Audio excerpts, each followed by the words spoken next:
নিহত প্রদীপ মণ্ডলের ছেলে, আমি তার কাছে সরাসরি যাব, আমার সাথে রয়েছে, এবং গিয়ে তাকে একটি প্রশ্ন করব। ভাই প্রীতম, বাংলার সেই সমস্ত, কলকাতার সেই সমস্ত বুদ্ধিজীবীদের আরেকবার দয়া করে বলো, যারা যারা ওয়েব সিরিজ দেখে তাদেরকে বলো, সেই সমস্ত বড় বড় পরিচালক এবং সেই সমস্ত অভিনেতাদের প্রশ্ন করো যে সন্দেশখালি ফাইলস কোন নেতার, কোন অভিনেতার দম হবে সিনেমাটা প্রডিউস করা, সিনেমাটা বানানো।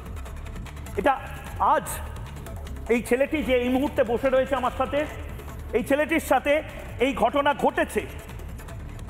গোটা বাংলা এই ছবিটা দেখুক, গোটা বাংলা এটাকেই প্রাইম টাইম করুক। তার কারণ প্রীতম মণ্ডলকে নিয়ে কথা বলার মতন অন্য কোনো মিনমিনে চ্যানেল নেই।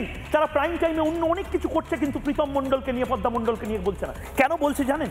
হাড় হিম করে দেবে। আমি প্রীতমকে সরাসরি জিজ্ঞেস করছি, প্রীতম আমি মাফ করছি, আমাকে ক্ষমা করো এই কথাগুলো বারবার বলার জন্য, কিন্তু দেবদাস মণ্ডল, কেন আমি বারবার বলছি এটা একটা মডেল হয়ে গেছে।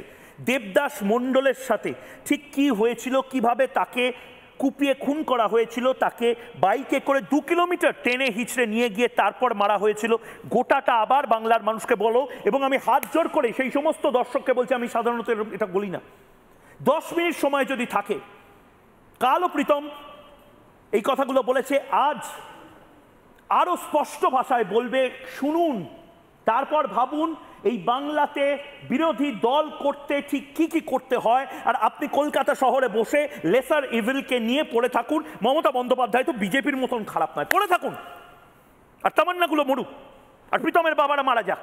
প্রীতম, কালকেই যেমন বলছিলাম যে 2019 সালে 8ই জুন তখন শাহজাহান শেখ এবং কাদের বাহিনী আমাদের ওখানে একটা মিটিং করার ছুতো করে আমাদের পরিবারের 3 জনকে হত্যা করে।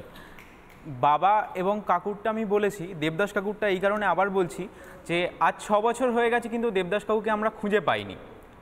দেবদাস কাকু আমার বাবাকে এবং কাকুকে যখন মারা হচ্ছে, তখন দেবদাস কাকু আরও ছুটে এগিয়ে চলে যাচ্ছিল।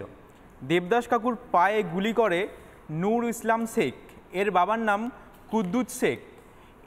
দেবদাস কাকুর পায়ে গুলি করে আটকে রাখে, যতক্ষণ না শেখ শাহজাহান ও কাদের বাহিনী আমার বাবা এবং সুকান্ত কাকুকে মেরে আসছে ততক্ষণ আটকে রাখে। এবং এরা চলে আসলে একসঙ্গে, তখন দেবদাস কাকু জীবিত ছিল, দেবদাস কাকুকে বাইকের পিছনে পায়ে দড়ি বেঁধে পিচের রাস্তার ওপরে বিকেল 4:30 থেকে 5টার মধ্যে প্রকাশ্য দিবালোকে টেনে নিয়ে যাওয়া হয় 2 কিলোমিটার।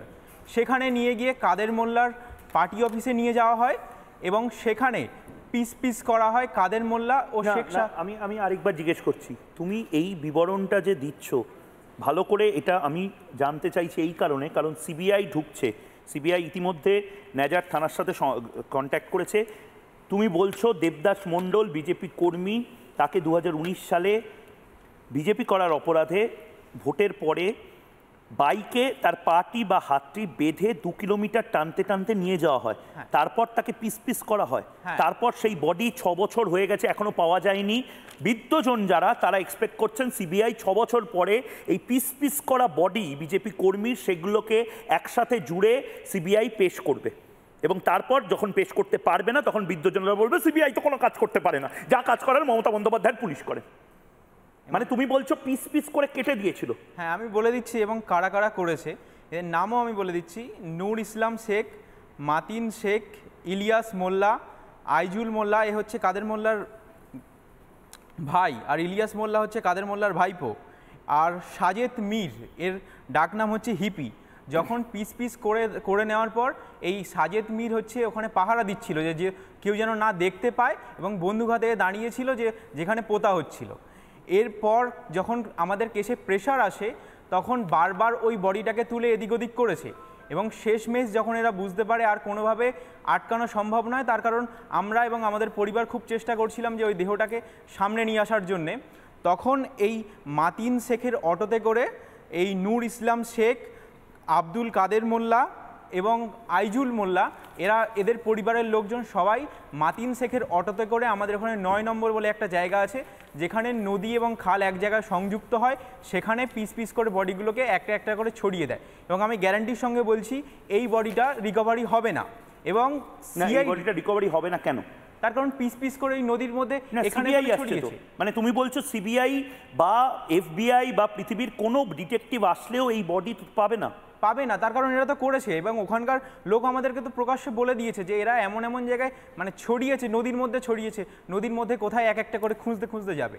এবং সিআইডি কি করে এটার ধামাচাপা দেওয়ার জন্যে, কারণ শাহজাহান শেখ তো একটা আধা কাণ্ড ঘটায়নি, ওখানে অনেক লোককে মেরে কঙ্কাল করে দিয়ে মানে মেরে পুঁতে দিয়েছে, কোনো কেসও হয়নি।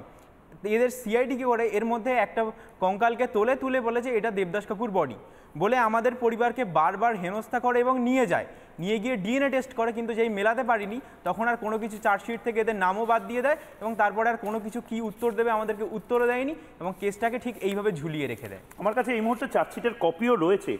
আমি দর্শকদের একবার বলে দিচ্ছি যে দর্শক যারা এই মুহূর্তে বুঝতে পারছেন না যে কি চলছে, জবাব চায় বাংলাতে আজকে ময়ূখ কি বলছে, তাদের জন্য একটি প্রতিবেদন আমি নেব। নানা ধরনের কন্টেন্ট দেখার জন্য লাইক করুন, শেয়ার করুন আমাদের ফেসবুক পেজ, সাবস্ক্রাইব করুন আমাদের ইউটিউব চ্যানেল। পাশাপাশি অন্যান্য ব্রেকিং নিউজের জন্য অবশ্যই চোখ রাখুন রিপাবলিক বাংলায়।